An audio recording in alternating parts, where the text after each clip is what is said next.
কখনো কখনো মনে হয় না এই লম্বা চুলকে কেটে ছোট করে দিই। এত লম্বা চুল যে বেঁধে রাখার পরেও নিচেতে লোটায়। চুপ কর, কোনো দরকার নেই চুল কাটার। তুই জানিস কত কষ্ট করে তোর চুলটাকে লম্বা করেছি? ছোটবেলা থেকে কত রকমের তেল দিয়ে তোর চুল মালিশ করেছি, অ্যালোভেরা জেল দিয়ে চুল মালিশ করেছি, তারপর নয় তুই এত লম্বা চুল পেয়েছিস। এবার মা তাড়াতাড়ি করে চুলটা বেঁধে নে, আমাদের যেতে তো দেরি হচ্ছে। হ্যাঁ মা, 10 মিনিট দাও, আমি আসছি।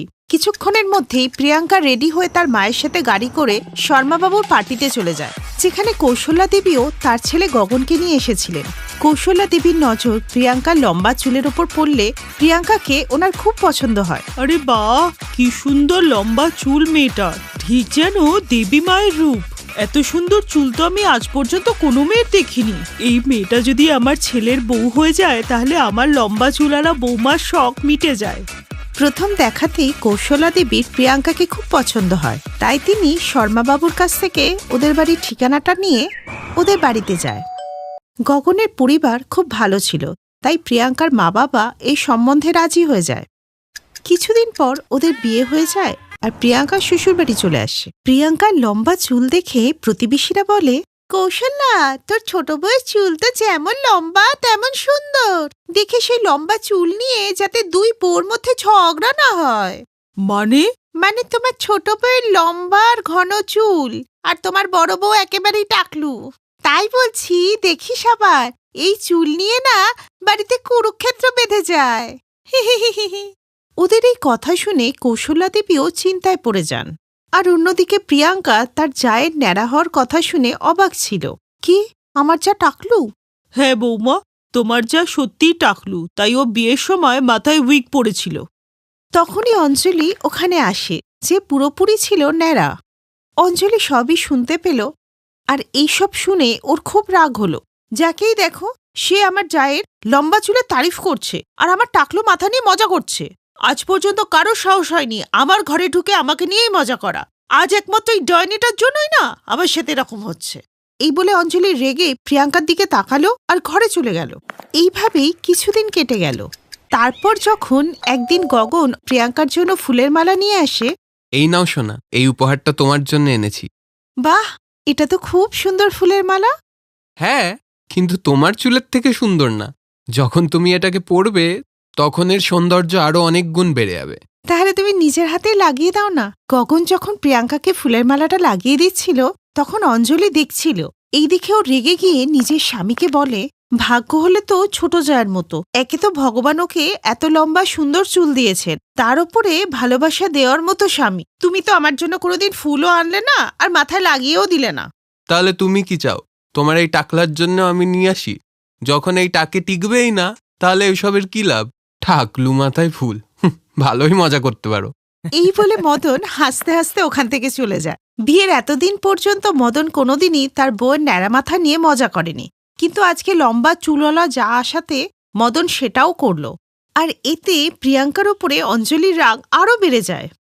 কিছুদিনের মধ্যেই দুই বউর ঝামেলা এত বেড়ে যায় যে কৌশল্যা দেবী দুই বউর হাঁড়ি আলাদা করে দেন।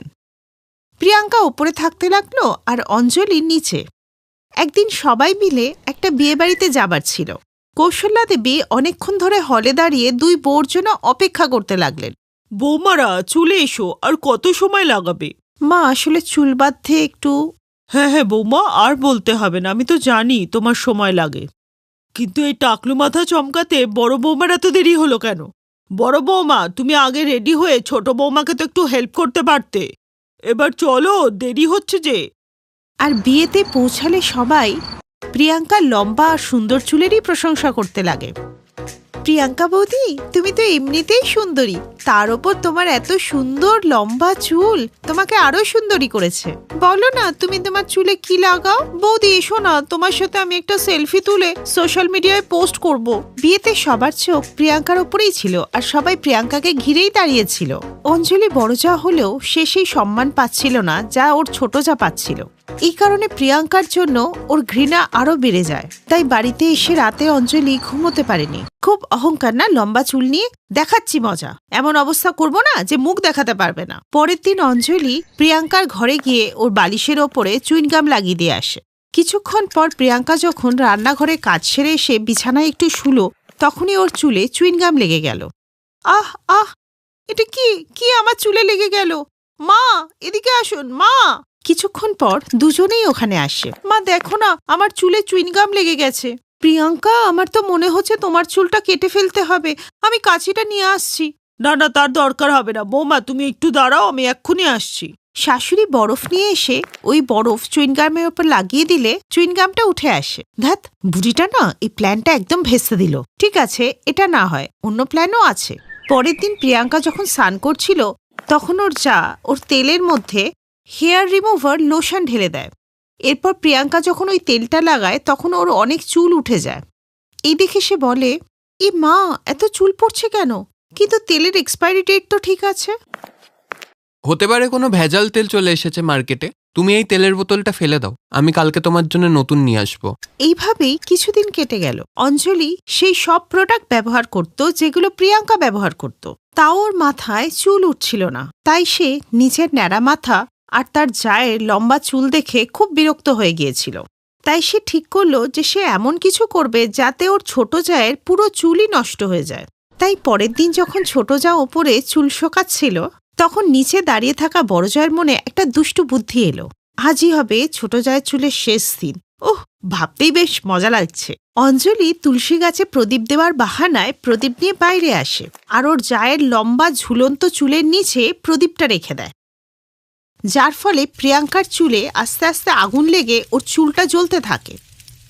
প্রিয়াঙ্কা, সাবধান! তখনই ওখানে কৌশলা দেবী আসেন আর নিজের বড় বৌমাকে এক চড় মারেন। আমি সব জানি বৌমা, তুমি এসব ইচ্ছা করে করেছো। এ কি বলছেন মা? আমি কেন এরকম করতে যাব? কারণ তুমি প্রিয়াঙ্কার লম্বা চুল দেখে হিংসা করো, আর প্রিয়াঙ্কা সেটা আগে থেকেই জানে। ওই চুইনগাম তুমি বিছানায় লাগিয়েছিলে, আর তেলে তুমি কি সব মিশিয়েছিলে। তোমার স্বামী আমাদেরকে সব বলে দিয়েছে। লজ্জা করে আমার বৌমা বলতে তোমাকে। তো আমি কি করব?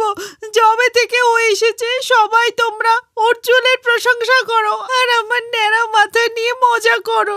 আমি ন্যাড়া, তাতে আমার কি দোষ? এই বলে অঞ্জলি কাঁদতে থাকলে প্রিয়াঙ্কা ওকে জড়িয়ে ধরে। পরের দিনই প্রিয়াঙ্কা অঞ্জলিকে নিয়ে চুলের ডাক্তারের কাছে যায় আর ওর ট্রিটমেন্ট করায়। আর ডাক্তারের দেওয়া ওষুধে অঞ্জলির মাথায় চুল গজাতে থাকে। আর এরপরে দুই জাতে মিলে সুখে দিন কাটাতে থাকে।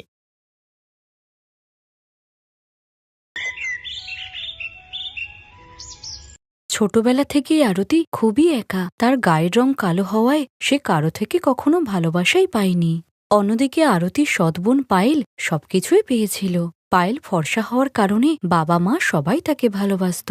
আর তাই আজকে দুটি বোনের একসঙ্গে বিয়ে হলেও যেখানে পায়েল 1,00,000 টাকার লেহেঙ্গা পরল, সেখানে আরতি কিছুই পেল না। আর তাই তো সে ভাবছে যে আমার কাছে তো বিয়েতে পরার মতো একটা লেহেঙ্গাও নেই, আমি কি পরে মণ্ডপে যাব। আরতির কাছে লেহেঙ্গা তো দূরের কথা, একটা ভালো শাড়িও ছিল না। আর ছোট থেকেই তার সঙ্গে এমনটাই হতো। আরতির জন্মের সময় তার মা মারা গেছিল। আর ছোট্ট আরতির গায়ের রং কালো দেখে তার বাবা বলেছিল, আরে বাবা রে বাবা, এ তো একেবারে কয়লার থেকেও কালো। ইস, এ কিরকম মেয়ের জন্ম দিয়েছ? আরতিকে পছন্দ ছিল না হরিহরের। সে কালো মেয়ে চাইত না। আর তাই তো 1 সপ্তাহের মধ্যেই সে আবার বিয়ে করে। আর আরতির সৎমা রত্না 1 বছরের মধ্যেই একটা ফর্সা মেয়ের জন্ম দিয়েছিল। আর হরিহর ভীষণ খুশি হয়েছিল। হ্যাঁ, এই হলো কথা। মেয়ে হবে তো ফর্সা হবে, কালো তো কুকুরে বাচ্চাও হয়।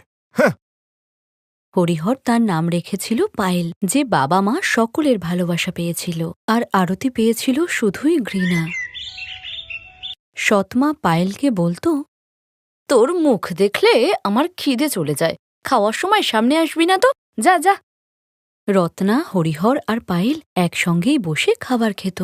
কিন্তু আরতি সেখানে জায়গাই পেত না। সে একা একা রান্নাঘরে বসে শুধু শুকনো ভাতই খেত। আর খাবার খাওয়ার সময় আরতির রোজ তার মায়ের কথা মনে পড়ত। মা, তুমি আমাকে তোমার সঙ্গে কেন নিয়ে গেলে না? আমি তোমার সঙ্গে থাকতে চাই। ভগবান, আমাকে ওপরে ডেকে নাও, আমি আমার মায়ের সঙ্গে থাকতে চাই। একে তো সৎ মেয়ে, তার উপরে কালো। এমন মেয়েদের কপালে সবসময় দুঃখ আর যন্ত্রণায় লেখা থাকে। এ কথাটা আরতি অনেক আগেই বুঝতে পেরেছিল। আর তাই তো সে একাই বড় হয়ে উঠেছিল। আর এদিকে ভালোবাসা পেয়ে পায়েল অহংকারী হয়ে বড় হয়ে ওঠে। এখন 2 বোনেরই বিয়ের বয়স হয়ে গেছে। আর বাড়িতে পায়েলের বিয়ের কথা হচ্ছিল। মারে, এবার তোর বিয়ের বয়স হয়েছে, এবার তোকে বিয়ে দেব, তারপর তোর বাচ্চা হবে। মা, তুমিও না, সত্যি। আমাদের মেয়ে লজ্জা পেয়েছে।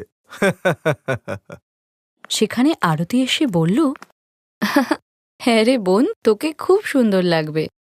আরতিকে দেখে পায়েল রেগে গিয়ে বলে, এসে গেছিস তুই, আমাদের এক মুহূর্ত খুশিতে দেখতে পারিস না? না, নিজের এই কালো মুখটা নিয়ে চলে এসেছে। হ্যাঁ, কিন্তু বোন, আমি এমন কি বললাম তোকে? এই প্রথমত তুই আমাকে বোন বলা বন্ধ কর। আমি তোর বোন নই, তুই এই বাড়ির কাজের লোক, আর আমি কোনো কাজের লোকের বোন নই। আরে যা যা এখান থেকে, গিয়ে রান্না কর। আরে, খাওয়ার কথায় মনে পড়লো, কালকে পায়েলকে দেখতে পাত্রপক্ষ আসবে। আরতি, তুমি ওদের জন্য অনেকগুলো খাবার বানাবে কিন্তু। ঠিক আছে বাবা। এরপর আরতি সেখান থেকে চলে যায়। পরের দিন আলোক তার মায়ের সঙ্গে পায়েলের বাড়িতে পায়েলকে দেখতে আসে। সেই সঙ্গে তাদের বাড়ির চাকর রঘুও এসেছিল। আর বাড়িতে আসতেই আলোকের মা জানকী হেসে হেসে বলে, হরিহরজি, আমরা আমাদের সাথে একজন চাকরকে এনেছি, আপনার কোনো আপত্তি নেই তো? আসলে আমরা যেখানেই যাই ওকে সাথে করে নিয়ে যাই। না না না না, ঠিক আছে ঠিক আছে, কোনো সমস্যা নেই। আসুন আসুন আসুন, আপনার ভেতরে আসুন। ছোট থেকেই জানকী দেবীর সঙ্গে থাকা রঘুকে নিয়ে আলোক ভিতরে আসে। জানকী আর আলোক ঘরে বসলে রত্না পায়েলকে নিয়ে সেখানে আসে। আরে বাহ, পায়েলকে তো দেখতে খুব সুন্দর। আরে বাহ খোকা, এক নজরে পছন্দও করে ফেললি। সবাই যখন বসে গল্প করছিল তখনই আরতি তাদের জন্য খাবার নিয়ে আসে। এই নিন, আপনাদের জন্য খাবার এনেছি, খেয়ে নিন, নইলে ঠান্ডা হয়ে যাবে। হরিহর বাবু, এটা কে? ও ও আমাদের বাড়ির কাজের মেয়ে। আচ্ছা, পায়েল মা, তুমি রান্না করতে পারো তো? পায়েল রান্না করতে পারত না, তাই সে চুপ করেই ছিল। আর আরতির তৈরি করা খাবার জানকী আর আলোক খেলে তাদের খুবই ভালো লাগে। খাবার তো দারুণ সুস্বাদু, কিন্তু হরিহর বাবু, আমি নিজের হবু বৌমার হাতে রান্না খেতে চাই। হ্যাঁ, আসলে আমার মেয়ে তেমন রান্না করতে পারে না। না না না না, তাহলে বিয়ে হতে পারে না। তাহলে বিয়ের পরে আমরা খাবো কি? তখনই হরিহরের মাথায় একটা আইডিয়া আসে। বলছিলাম যে কেন না এই রঘুর সাথে আরতির বিয়ে দিয়ে দেওয়া যায়, তাহলে আরতিও আপনাদের বাড়িতে চলেও যাবে আর রান্না করেও খাওয়াবে। আরতি আর রঘুকে কিছু জিজ্ঞাসা না করেই সবাই তাদের বিয়ে ঠিক করে দেয়। হরিহর এক তীরেই দুটো নিশানা লাগিয়েছিল। অন্য কোথাও আরতির বিয়ে দিলে হরিহরকে পণ দিতে হতো, কিন্তু রঘুর সঙ্গে বিয়ে দিলে কোনো পণই দিতে হবে না। আর বিয়ের দিন কাছে আসতেই পায়েল 1,00,000 টাকার লেহেঙ্গা কেনে। যা দেখে আরতি বলে, বাবা, আমার জন্য তোমরা লেহেঙ্গা কেননি? তুই লেহেঙ্গা পরবি? কাজের লোক আবার লেহেঙ্গা পরবে? হাসালি সত্যি। সবাই মজা করেই আরতির কথা উড়িয়ে দেয়, কিন্তু আরতি এটাই ভাবছিল যে বিয়ে তো জীবনে একবারই হবে। আমারও লেহেঙ্গা চাই, 1,000 টাকার লেহেঙ্গা হলেও চলবে। শোন, তোর জন্য আমি একটা টাকা খরচা করতে পারবো না। জানি না কোথা থেকে এসে জুটেছে। তোর তো আফ্রিকার জঙ্গলে থাকা উচিত। এরপর বিয়ের দিন চলে আসে। পায়েল 1,00,000 টাকার লেহেঙ্গা পরে তৈরি হয়ে যায়, কিন্তু আরতির কাছে কিছুই ছিল না পরার মতো। তাই সে তার মায়ের ছবির সামনে দাঁড়িয়ে বলে, মা, আমার এইভাবে বিয়ে হবে না? ভালো শাড়ি না লেহেঙ্গা, কেন রেখেছো আমাকে এখানে? বলো মা, উত্তর দাও। তখনই হঠাৎ আকাশবাণীর মতো আরতি তার মায়ের গলার আওয়াজ শুনতে পায়। মারে, আমি তোর মা, তোর ব্যাপারে তো আমাকে ভাবতেই হবে। বিছানার তলায় একটা ট্রাঙ্ক আছে, ওখানে আমার বিয়ের লেহেঙ্গা আছে, ওটা তুই পরে নে। মা, মা কোথায় তুমি? তোর মনে আছি রে মা, এখন তাড়াতাড়ি লেহেঙ্গাটা পর। আরতি বিছানার তলা থেকে বাক্স বার করে লেহেঙ্গা পরে নেয়, আর লেহেঙ্গা পরতেই একটা চমৎকার হয়। তার গায়ের রং কালো থেকে ফর্সা হয়ে যায়, আর নিজেই নিজেকে আয়নায় দেখে সে অবাক হয়ে যায়। এ কি, আমি এত সুন্দর, কিন্তু কি করে? এটা মায়ের ভালোবাসা রে মা। এখন যা, বিয়ের মণ্ডপে যা। বিয়ের মণ্ডপে আলোক আর রঘু পাশাপাশি দাঁড়িয়েছিল, আর মণ্ডপে পায়েল আসার পর আরতিও সেখানে আসে। কিন্তু আরতিকে দেখে সবাই অবাক হয়ে যায়। এ কি, আরতি ফর্সা কিভাবে হয়ে গেল? হ্যাঁ, এই মেয়েটা এত সুন্দর হয়ে গেল কি করে? এ তো পায়েলের থেকেও বেশি সুন্দরী হয়ে গেছে। তারপর আরতি রঘুর হাত ধরতেই রঘু লম্বা আর ফর্সা হয়ে গেল। আর সে বলল, সাহেব, জানি না আমার কি হয়ে গেছে, কিন্তু আমি আজকের পর থেকে না আপনার বাড়িতে আর কাজ করতে পারবো না। এরপর রঘু ও আরতি বাড়ি থেকে পালিয়ে এসে মন্দিরে বিয়ে করে নেয়। আর এদিকে জানকী আর আলোক এটা জেনে বিয়ে ভেঙে দেয় যে আরতি আসলে হরিহরের মেয়ে, বাড়ির কাজের লোক নয়। এদিকে পায়েল ভেঙে পড়ে আর আরতি তার মায়ের আশীর্বাদে রঘুকে নিয়ে অনেক দূরে গিয়ে সংসার করে। আর তারা দুজনে লেহেঙ্গা তৈরি করে খুব সুন্দর করে সংসার চালায়। আর এদিকে পায়েলকে কেউ বিয়েই করে না, সে 1 লক্ষ টাকার লেহেঙ্গা পরে সারা জীবন কুমারীই রয়ে গেল। Best buddies. হ্যালো ফ্রেন্ডস, এই ভিডিওটা দেখার জন্য ধন্যবাদ। যদি এই ভিডিওটা তোমাদের ভালো লেগে থাকে তাহলে প্লিজ লাইক, সাবস্ক্রাইব আর কমেন্ট অবশ্যই করবে এই ভিডিওতে। আর হ্যাঁ, শেয়ার করতে ভুলো না কিন্তু। আরো অনেক মজাদার ভিডিও দেখার জন্য নিচে দেওয়া এই বেল আইকনটাকে প্রেস করো। দেখতে থাকো বেস্ট বাডিজ।